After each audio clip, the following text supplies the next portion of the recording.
আমার চোখকে ফাঁকি দেবে ভেবেছো?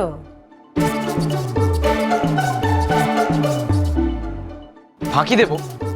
কি বলছো মা? এবার চলো প্লিজ। আরে যাবো পরে, আগে তুই বল তোর ব্যাপারটা কি বল। এত রাত্রে না খেয়ে দে তুই এখানে কি করছিস সেটা আমাকে বল। কি পাগলামি আরম্ভ করলে বলো তো? আমি তো এখানে সেজে বৌদির সাথে দেখা করতে এসেছি। মা এবার চলো প্লিজ, চলো চলো চলো। এই মেয়ে, তুমি এখানে দুদিনের অতিথি হয়ে এসছো বাবা। মা কথা বলছি তো জয়, দাঁড়াও কথা বলতে দাও। তুমি বৌমার বান্ধবী বলে তোমায় কিছু বলছি না, বাড়াবাড়ি কি করছো? আমি কথা বলছি জয়, কথাটা বলতে দিতে হবে। বাড়াবাড়ি কিন্তু আমি একদম সহ্য করব না।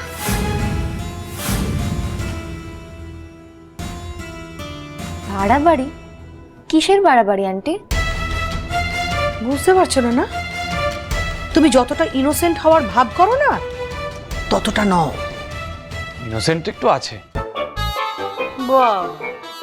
জয় দেখিস বাবা, বুদ্ধি শুদ্ধি আবার হারিয়ে ফেলিস না। আন্টি আপনি একটা কাজ করুন,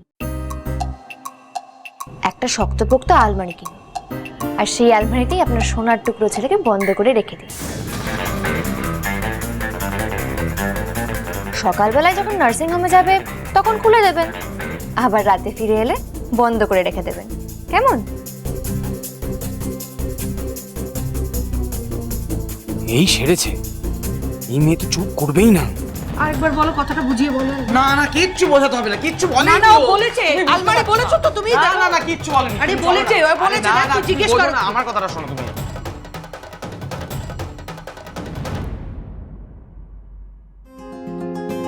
সত্যি বাবা, কি অদ্ভুত এই মহিলা, এত বড় ছেলেকে পাহারা দিয়ে বেড়াচ্ছে। শেষদা আমায় বললো তাই আমি এসেছি। তুমি কি এখন এটা নিয়েও ইনভেস্টিগেশন করবে? নয়তো আমি আসবো কেন?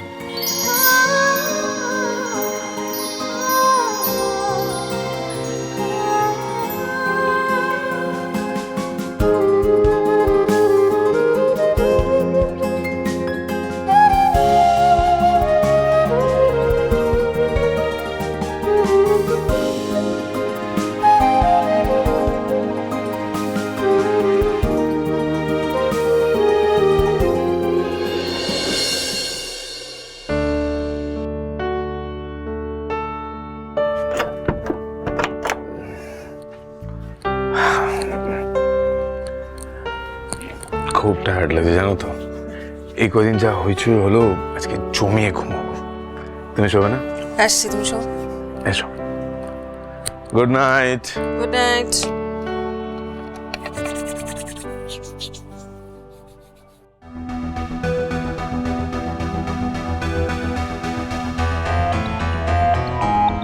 আপনি আসলে জানেন আপনি ভুল করেছেন, আপনার শাশুড়ির শাড়িটা ছেড়ে দেওয়াটা উচিত হয়নি।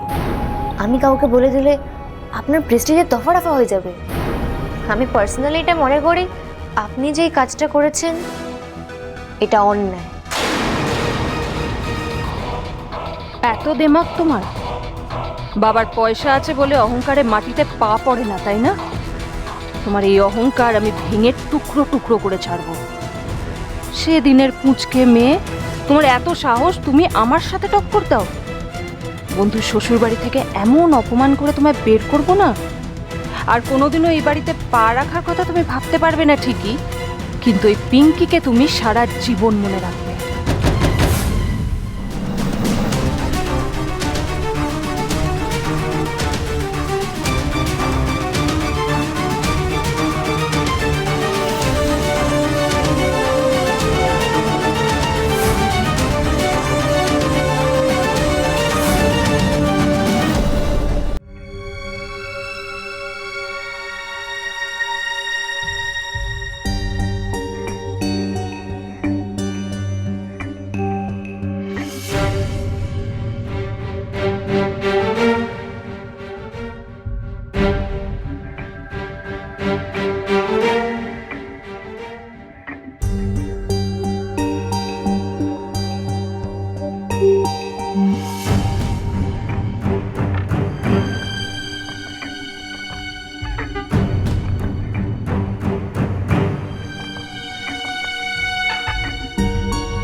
এবার দেখবো রানী কাল সকালে তুমি কিভাবে এই বাড়িতে থাকো।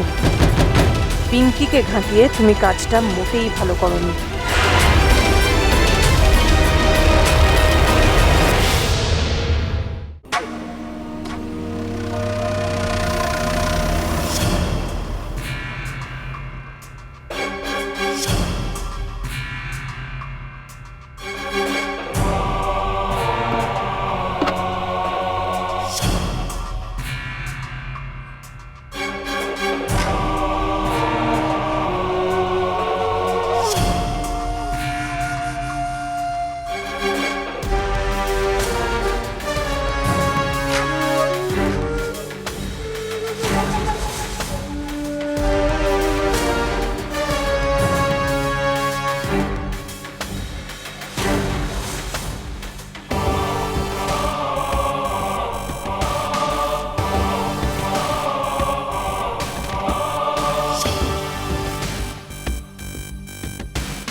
আমার দুলটা কোথায় গেল? রনক, রনক ঘুম থেকে ওঠো। রনক, আরে ঘুমোচ্ছ কি? ওঠো, ঘুম থেকে ওঠো।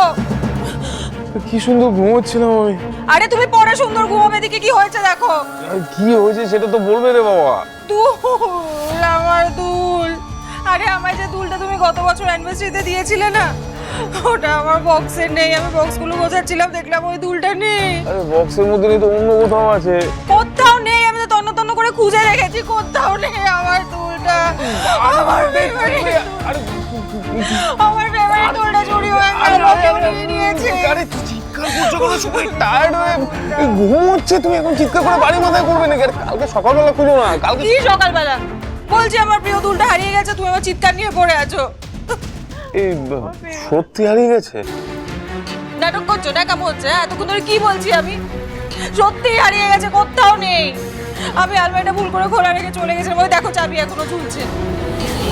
আই এম শিওর কেউ একটা সুযোগ বুঝে ঢুকে আমার দুলটা চুরি করে নিয়ে চলে গেছে। চোর এসেছিল, পুলিশ থাকতে হবে তো। পুলিশ কেন? তোমার মনে হচ্ছে এটা কোনো প্রফেশনাল চোরের কাজ? তাহলে তো আরো অনেক কিছু নিত, শুধু একটা দুল নিয়ে চলে যেত। কার কথা বলছো তুমি সেটা তো বলবে।